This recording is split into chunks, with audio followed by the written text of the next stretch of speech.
Amen. Alors, bien-aimés, les choses spirituelles sont spirituelles. Je vais vous dire une chose. Tant que vous ne connaissez pas le secret de la louange et l'adoration, je le dis avec sincérité, Dieu ne pourra pas t'utiliser puissamment. Tous ceux qui sont utilisés par Dieu connaissent adorer, connaissent louer Dieu. Parce à des assistants, quand on adore, on loue, tu es là. L'Esprit de Dieu se manifeste puissamment dans l'adoration et la louange. Pour ceux qui comprennent bien sûr. Amen, amen. Si tu ne connais pas adorer Dieu, ne connais pas louer Dieu, ton onction est superficielle. Tu ne peux pas aller loin avec Dieu. Tu ne peux pas opérer dans les dimensions très élevées. Tu ne peux pas opérer dans la profondeur. Dans toute l'histoire de la Bible, Dieu cherche les vrais, les adorateurs. Il cherche les adorateurs. Les adorateurs.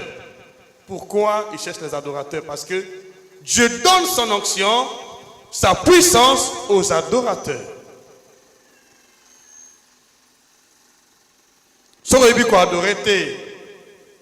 Tu ne comprends pas la sensibilité spirituelle. Tu vas rester charnel. Ton langage ne changera pas. Ta pensée ne changera pas. Il n'y aura pas de transformation en toi, bien que tu es là à l'église. Qu'est-ce que nous venons chercher à l'église, bien-aimés? Il y a beaucoup de croyants qui ne connaissent pas pourquoi ils viennent à l'église. Vous croyez parfois venir passer votre temps à l'église, venir renouer la relation avec certaines personnes. Or, nous venons ici parce que nous voulons, par la grâce de Dieu, avoir la communion parfaite avec le Saint-Esprit. Nous venons ici à cause du Saint-Esprit. Nous sommes venus au rendez-vous avec le Saint-Esprit et nous sommes venus chercher la rencontre avec le Saint-Esprit chaque jour. Voilà ce que nous sommes venus faire.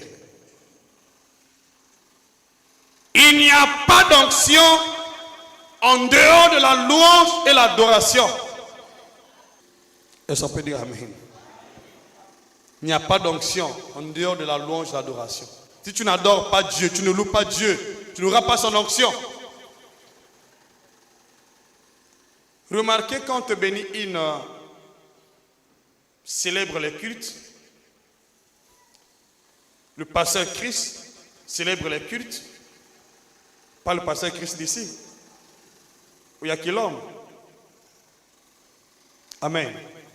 Remarquez quand tous ces grands hommes de Dieu, Catherine Kuhlman célébrait les cultes, les orales Robert, ils adoraient plus. Ils rentraient dans la présence de Dieu. Et il y avait des miracles instantanés. Je sais que j'ai encore beaucoup de choses à vous expliquer ici. Parce que j'ai comme l'impression, on prêche la parole, tu n'es pas là. On adore, tu n'es pas là. Déjà, tu as mal préparé ta journée. On adore, tu n'es pas là. On prêche, tu n'es pas là. Tu sors sans rien recevoir. C'est clair ce que je dis? La puissance de Dieu est dans son adoration, dans sa louange. Parce que Dieu siège au milieu de la louange, il siège. Et lorsque nous adorons, notre esprit siège dans la présence de Dieu. Quelle grâce de connaître l'adoration, la louange. Alléluia. Dites Amen avec assurance. Dieu le plus fort que je continue. Tous ceux qui comprennent ce qu'est la louange, l'adoration, ne forcent pas les choses dans leur vie. Ça se manifeste d'une manière surnaturelle avec la facilité de Dieu.